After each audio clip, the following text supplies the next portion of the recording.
विडम्बना है कि मुकेश सहनी चिल्लाते हैं, सन ऑफ मल्लाह कहते हैं, लेकिन अगर वो मल्लाह के नेता होते तो 3 बार लड़े, 2 बार लड़े, चुनाव हार गए। समाज ने नकार दिया और समाज उनके चरित्र को अच्छी ढंग से पढ़ चुका है, क्योंकि समाज के विपरीत काम करते, समाज की भागीदारी जो लोग नहीं देगा, समाज के नेता कैसे बन सकता है। करेंगे तो हिस्सेदारी और भागीदारी की बात आती है तो हिस्सेदारी को बेचते हैं। आरक्षण उनका नारा है, लेकिन जब आरक्षण में सीट मिलता है तो आरक्षण किसी और को बेचते हैं।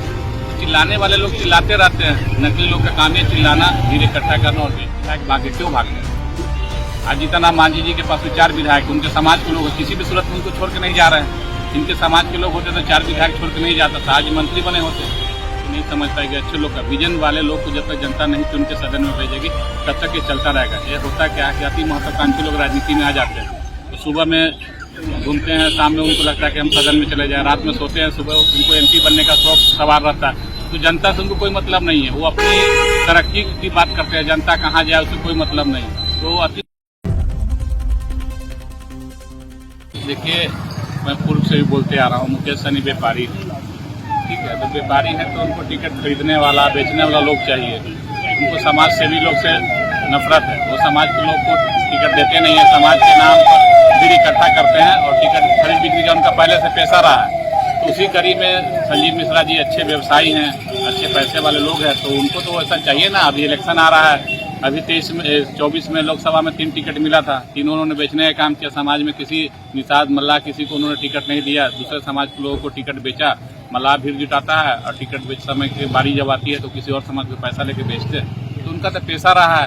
तो संजीव मिश्रा बड़े व्यवसायी हैं, पैनोरमा सिटी के वो प्रबंध निदेशक हैं, वो पूर्णिया के अच्छे व्यवसाय में उनका गिनती होता है, अच्छे पैसे वाले हैं। तो उनको तो ऐसा लोग चाहिए जो उनके टिकट को अच्छे पैसा देकर खरीद सके, तो उसी उनका सिलसिला जारी रहता है। लोग, बिहार की जनता, बिहार के सारे समाज के लोग और भी जो पार्टी के लोग सब जान गए कि मुकेश सहनी अच्छा व्यवसायी है, अच्छा व्यवसाय कर रखे हैं। तो अभी सीजन आ रहा है ना, इलेक्शन का सीजन है, 2025 में चुनाव होना है बिहार विधानसभा के, तो टिकट खरीदने के लिए उनको ग्राहक चाहिए। तो उसी ग्राहक की कड़ी में एक नए ग्राहक संजीव मिश्रा जी, मैं तो ये देख रहा हूँ। अच्छा, एक अहम सवाल, आप सहनी समाज से आते हैं, ऐसे में मुकेश सहनी भी अपने आप को बोलते हैं कि सन ऑफ मल्लाह, ऐसे में क्या लगता है कि सहनी समाज के एक प्रखर और मुखर नेता वही है क्या? देखिए, समाज जिसको नेता मानता है, समाज उसको सदन में चुन के भेजता है। इस धरती पे खड़ा है, हम आज भी सहनी समाज के प्रतिनिधि यहाँ से सांसद हैं, लेकिन विडम्बना है कि मुकेश सहनी चिल्लाते हैं, सन ऑफ मल्लाह कहते हैं, लेकिन अगर वो मल्लाह के नेता होते तो 3 बार लड़े, 2 बार लड़े, चुनाव हार गए। समाज ने नकार दिया उनको और समाज उनके चरित्र को अच्छी ढंग से पढ़ चुका है, क्योंकि समाज के विपरीत काम करते, समाज की भागीदारी जो लोग नहीं देगा, समाज के नेता कैसे बन सकता है। समाज के नेता बनने के लिए समाज का बेटा बनना पड़ेगा। समाज के बेटा तभी बनेंगे जब समाज की दुख सुख में आप शामिल रहेंगे, समाज की राजनीतिक भागीदारी की बात करेंगे, हिस्सेदारी की बात करेंगे। तो हिस्सेदारी और भागीदारी की बात आती है तो हिस्सेदारी को बेचते हैं। आरक्षण उनका नारा है, लेकिन जब आरक्षण में सीट मिलता है तो आरक्षण किसी और को बेचते हैं। चिल्लाने वाले लोग चिल्लाते रहते हैं, नकली लोग का काम है चिल्लाना, भीड़ इकट्ठा करना और बेचना। क्या लग रहा है कि राजनीतिकरण से ज्यादा व्यवसायीकरण हो रहा है? सबको पता है, आप पत्रकार हैं, हमसे बेहतर आप जानते हैं उनका जो कार्यकाल रहा है, राजनीति का जो सफर रहा है, अभी तक उन्होंने समाज को बेचने का ही काम किया। समाज को भागीदारी देते तो आज उनकी स्थिति ऐसे होती है। उनके 4 विधायक भागे क्यों भाग गए?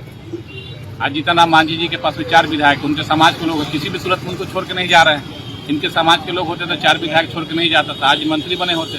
लेकिन समाज को जो ठगता है उसके साथ व्यवसायी होता है, जैसा करोगे वैसा पाओगे। जब विकासशील स्वराज पार्टी के राष्ट्रीय अध्यक्ष होने के नाते मुख्य रूप से आगामी विधानसभा 2025 को देखते हुए आपकी किस प्रकार की रणनीति चल रही है? क्या लग रहा है कि जिस तरह से जो छोटी छोटी क्षेत्रीय पार्टियां हैं जो उभर के आ रही है, ऐसे में आप उनको कैसे अपने आप को मुखरता से समाज के बीच में साबित कर पाएंगे? क्या एस्ट्रोलॉजी लग रही है? देखिए, समाज का अच्छा खासा समर्थन हमको मिल रहा है। किसी भी पार्टी को, किसी भी व्यक्ति को जब समाज का समर्थन, समाज का सहयोग मिलता है तभी वो आगे बढ़ता है। एनर्जी जो आज मेरे अंदर जो एनर्जी है वो समाज का एनर्जी, और समाज के बल पे ही हम चल रहे हैं। आज भी जो भी लोग मुजफ्फरपुर राजधानी कहा जाता है, तो यहाँ समाज का अच्छा समर्थन मिला तभी मैं आगे बढ़ रहा हूँ, और आगे वाले दिन में साबित करके दिखा देंगे। समाज का जिस साथ सहयोग मुझे मिल रहा है, आने वाले समय में हम साबित करके दिखा देंगे कि समाज की हिस्सेदारी भागीदारी कैसे होगी।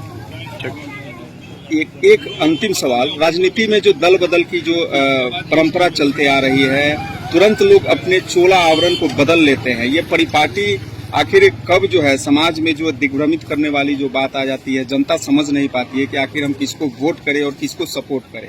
ऐसे में आपकी पार्टी कैसे खड़ी उतर पाएगी? देखिए, ये तो जनता को तय करना है। ये परंपरा सदियों से होते आया है और जब तक जनता यहाँ की नहीं समझ पाएगी, अच्छे लोग का विजन वाले लोग को जब तक जनता नहीं चुन के सदन में भेजेगी, तब तक ये चलता रहेगा। ये होता क्या है कि अति महत्वाकांक्षी लोग राजनीति में आ जाते हैं, तो सुबह में घूमते हैं, शाम में उनको लगता है कि हम सदन में चले जाएं, रात में सोते हैं, सुबह उनको एमपी बनने का शौक सवार रहता है। तो जनता से उनको कोई मतलब नहीं है, वो अपनी तरक्की की बात करते हैं, जनता कहाँ जाए उससे कोई मतलब नहीं। तो अति महत्वाकांक्षी जब तक लोग रहेंगे, ये दल बदल होते रहेगा। समाज को निर्णय लेना है कि हमारे लिए कौन बेहतर हो सकता है, समाज की भला, शहर का भला, उस क्षेत्र जिस क्षेत्र से चुन के जाते हैं उसकी बेहतरी कैसे होगी, ये जनता के ऊपर है। जनता जिस दिन जनता जाग चुकी है और आने वाला समय में देखिएगा जब जनता पूर्ण रूप से सुदृढ़ होकर निर्णय लेगी, तो ऐसे लोग का कहीं जगह नहीं होगा। और बहुत लोग का राजनीति खत्म हो गया, जो लोग अति महत्वाकांक्षी थे, समाज को ठगने का काम कर रहे थे, जनता तो उनको हरा दे रही है, नकार ही रही है। उनका दुकान बहुत दिन चलने वाला नहीं है, वैसे लोगों को जनता सबक सिखाएगी।